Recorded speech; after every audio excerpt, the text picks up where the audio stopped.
Korea जिला के वनांचल क्षेत्र भरतपुर के थाना कोटा ढोल में पुलिस चोरी के आरोपी ला पकड़े में सफलता हासिल करे है।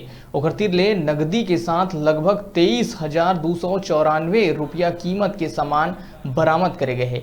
कोटा ढोल थाना क्षेत्र अंतर्गत ग्राम खमरौद निवासी सुनील राय के पूरा परिवार 2 जुलाई ले 6 जुलाई तक जनकपुर के क्वारंटाइन सेंटर में रही से। यही बेरा सुनील राय सोना दुकान में और मकान में अज्ञात चोर चोरी कर 2 लाख ले ऊपर नकदी के साथ सोना चांदी के जेवरात चोरी करके ले गई।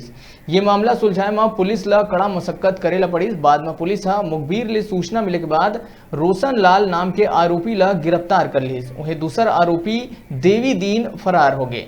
जेकर बाद लगातार पतासाजी करे में जुटे पुलिस ला दूसर फरार आरोपी ला भी पकड़े में सफलता मिली, जिमा ओकर तीर ले लगभग 23,294 रुपया के कीमत के माल बरामद हुई।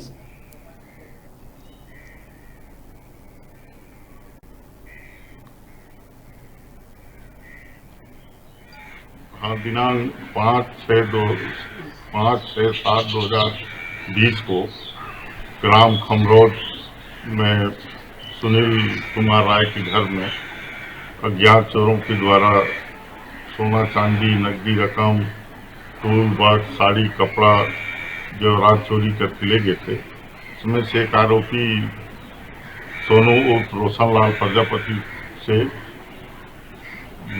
2,29,000 रुपये का सोना चांदी जेवर एवं नकदी रकम जब्त किया गया था।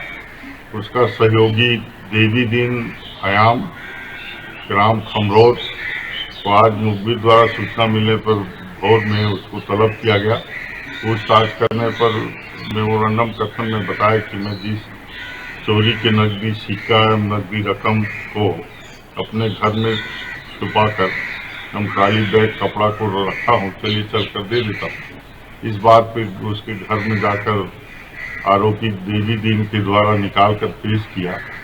नकदी रकम 2,260 रुपये और साड़ी कपड़ा कोट की कीमत 20,000, जुमला कीमती 23,294 रुपये का जब्त किया गया है। छोटे से ब्रेक बर रुकथन, फिर आप मन बने रहो हमारे संग, देखते रहो न्यूज़ 36 छत्तीसगढ़ के आवाज।